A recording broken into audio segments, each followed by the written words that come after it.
Subscribe, like, and share. Greenland may seem, at first glance, like nothing more than a vast, frozen landmass isolated in the Arctic. Few people, extreme climate, small towns, and long months of darkness. But that image is misleading. Today, Greenland is one of the most strategically important territories on the planet and sits at the center of a silent power struggle involving the world's major powers: the United States, Europe, China, and Russia. To understand why Greenland matters so much, you need to focus on three core factors: military geography, natural resources, and the future of the Arctic. Let's start with location. Greenland sits precisely between North America and Europe, at the heart of the North Atlantic and the Arctic region. It functions as a natural bridge between the two continents. Any major air routes, maritime paths, or ballistic missile trajectories crossing the North Pole pass directly over or near this area.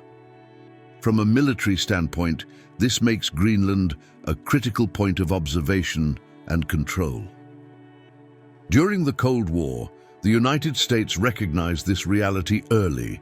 Military installations were built in Greenland to monitor potential Soviet threats coming from the north. To this day, Thule Air Base, now known as Pituffik Space Base, remains one of the most important components of the American missile defense system.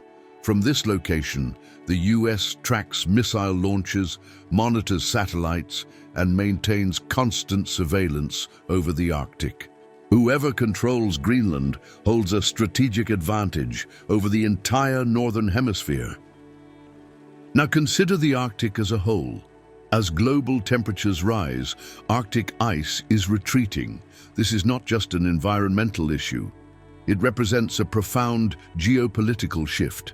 Maritime routes that were once inaccessible are gradually opening.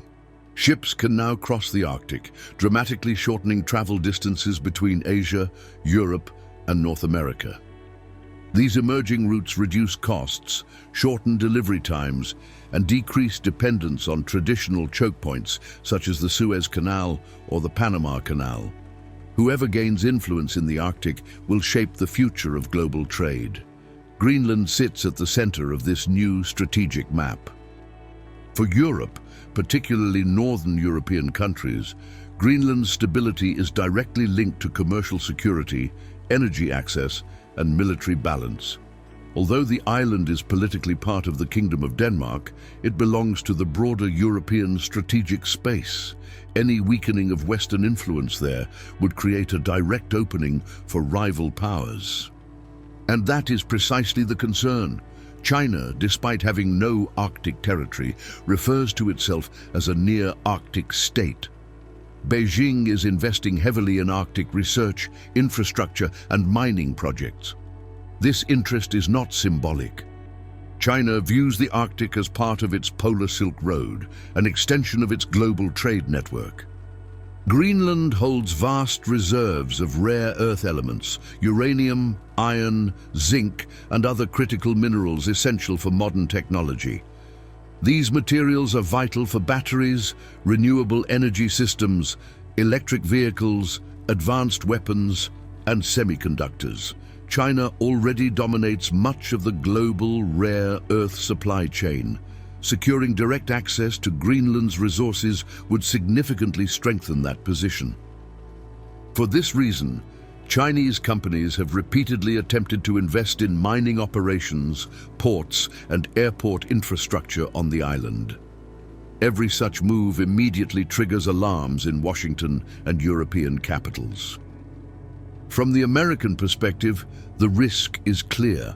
Allowing China to establish a strong economic foothold in Greenland would open a strategic gap on the northern flank of the United States. As a result, the US has actively worked to keep Greenland firmly within the Western sphere, whether through direct investment, military cooperation, or increased political influence. Russia approaches the Arctic from a different angle, but with equal intensity. Moscow controls the largest Arctic coastline in the world. In recent years, it has heavily militarized the region, building new bases, deploying nuclear-powered icebreakers, expanding air defense systems, and maintaining a constant naval presence.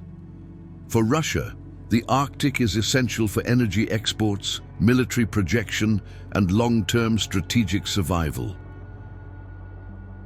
Greenland, although not Russian territory, plays a key role in the balance of Arctic power. A strengthened US and NATO presence there limits Russian maneuverability from the north. Conversely, instability or increased Chinese influence would reshape that balance entirely. This is why every development in Greenland is closely watched in Moscow. There is also a less visible but equally important factor: Greenland's own political future. The island has its own government and has increasingly discussed the possibility of full independence from Denmark. This creates both opportunity and risk. An independent Greenland would need investment, trade partners, and security guarantees. That is exactly where global powers see an opening. The United States, Europe, and China all understand that whoever helps finance, protect, and develop Greenland in the future will gain significant influence over its strategic decisions. It was no coincidence that years ago, the United States openly floated the idea of purchasing Greenland. To many, the proposal sounded absurd. From a geopolitical standpoint, however, it was entirely logical. Direct control over Greenland would mean direct control over one of the most critical strategic positions of the 21st century. Today, the struggle is not fought with tanks or open warfare. It unfolds through investments, diplomacy, military agreements, scientific research, and economic leverage. Greenland is the silent chessboard where the future of the Arctic is being decided. Whoever dominates this region will gain military advantage, access to critical resources, control over emerging trade routes, and direct influence over the global balance of power. That is why, despite its ice, cold, and isolation, Greenland is not peripheral, it is central. And in the coming years, as the Arctic becomes more accessible and more valuable, Greenland's importance will only continue to grow. To receive more quality content about countries around the world, subscribe.